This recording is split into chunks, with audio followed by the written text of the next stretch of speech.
Live from downtown Detroit, Local 4 News at 11 starts now. It's a must-win for the Honolulu Blue and Silver tomorrow night in Green Bay. You're looking live outside Lambeau Field as the Lions prepare for their big matchup with the Packers.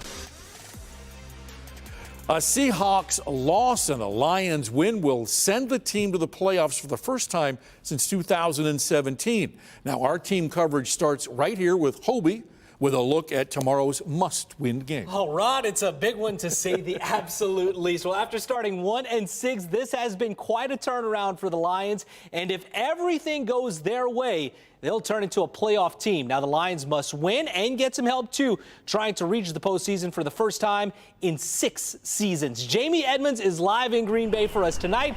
And, Jamie, it sounds like there's a lot of Lions excitement here in Michigan, and it seems like that's the case in Wisconsin, too. Oh, absolutely, Hobie. Everywhere you go here in Green Bay, you see Honolulu Blue and Silver. It actually started back at Metro Detroit when we boarded a flight from Milwaukee. So many Lions fans heading in this direction. It's our 11th year going to see a different road Lions game, and this is actually kind of the first time that the game that we're going to see has really any meaningful value, so it's pretty exciting. This group of 7 friends was delayed just like we were today, but amazingly, no one got that upset. Maybe because the Lions have brought so much joy this season, this late in the season. I think we're most excited because it means something. So, like Steve mentioned, there's not always a meaningful game in the Lions world, but now that this one could potentially mean something, it's going. Go Pack, go! Go Pack, go! I don't know the character. I don't even know who that guy is. Once we got to Green Bay, we found these pumped up Lions fans from Sterling Heights and Roseville who put their trip together spur of the moment. Tuesday morning, I got a phone call from this guy. He said, we're going to the game. I'm like, okay. And then at 10 a.m., I was like, I got to give you an answer. And I called my wife. I'm like, should I go to the game? And she's like, yes, you need to go to the game. And that's how it started. Great wife you've got. I know, right? Yes. Sunday night football, Lions and the Pack, final game of the season. Who could ask for anything more? Well, there is one thing. What if, say by a miracle, Seattle loses? Oh, can you imagine what it's going to be like? It will be for the playoffs. Yeah, it's going to be electric. I mean, it's going to be out of control. I mean, especially if there's some meaning to the last game of the regular season, it's going to be awesome. It's going to be great. I mean, there's meaning because the Lions could knock Aaron Rodgers out of the playoffs, which they fully expect to do. But if that happens and Seattle loses, I just can't imagine kickoff here with all the Honolulu Blue and Silver I talked about. It's going to be wild. Well, much more coming up in sports. Live outside Lambeau, where it's very, very cold, Hobie. Back to you. Jamie, it sounds like it's getting wild already just from talking to those fans over in Green Bay. Thank you, as always.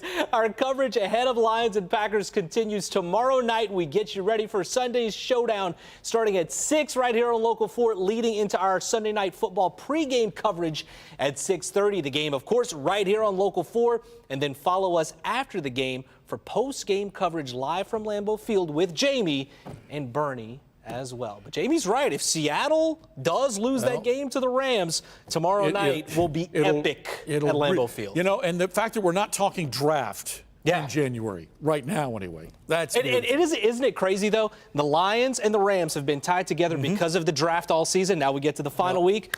Those two are still It's the way it was meant to be, right? All right, Obi, we'll see you in a few. Thank you very much. Time now for that check on weather.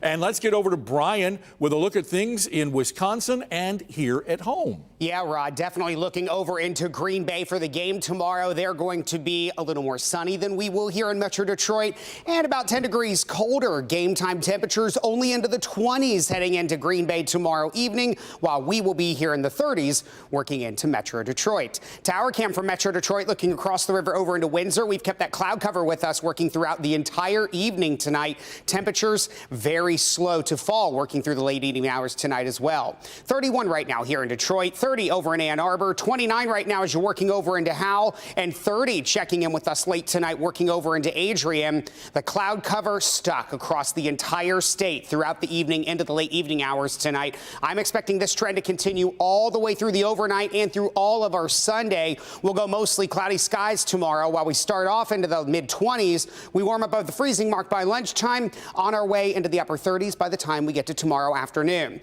We do have some sunshine on the way, but it's short-lived because rain and snow's also into the forecast as well. I'll break down what you can expect in your complete 4-1 forecast coming up in just a few minutes. Rod. Well, we have breaking news from Detroit's east side. That's where one person is dead after a shooting. It happened on East Canfield near East Warren Avenue.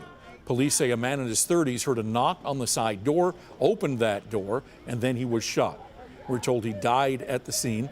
Investigators say no one else is hurt, and they say the suspect did in fact get away. New at 11. A sad update tonight. The body of a missing barber, his name was David Woodger, has been found. Our Jacqueline Francis is live tonight with the latest developments. Jacqueline. Rod, if you remember, back in August, police found a body in a burned out building in Detroit. At the time, David was missing and they feared it could be him. Now, 5 months later, DNA testing confirming that suspicion. News that's absolutely devastating to the family. 46-year-old David Woodger is the well-known barber that vanished this summer. He was last seen in July, leaving his shop on East 7 Mile in Detroit. Days later, his family talking with us, desperate for his safe return. We're in agony and pain because David, as you all know, is well loved in his community and with his family. 2 weeks after that, in early August, a body was found in a burned out building in Detroit. At the time, police feared it was David, but couldn't prove it. Now, nearly 5 months later, DNA results confirmed the body found was David's. Loved ones heartbroken upon learning the news, asking for privacy as they process this loss, remembering David as a husband, father, and friend. Police are not releasing any further details about the investigation into his death. Back in August, they did have a person in custody in connection to his disappearance, but it's unclear where that stands at this time. Reporting live from Detroit Police Headquarters, Jacqueline Francis, Local 4. Jacqueline, thank you very much. Now a Local 4 News update. 4 people in custody after a shooting at Oak Park High School. Happened last night, just around 9 o'clock after a varsity basketball game. Investigators say some sort of fight broke out. Police say that the victim, an Oak Park Nova Academy student, was shot several times. At last check, the victim is in stable condition in the hospital. 3 students from Southfield A&T and 1 student from Redford Thurston High are presently in custody. As a result, both Oak Park High School and Nova Academy will be closed come Monday. Well, still to come, Metro Detroit lost the woman who was known as the Angel of Jazz. And next, at 11, we're going to remember the life of a Detroit businesswoman and philanthropist, Gretchen Carhart-Valet.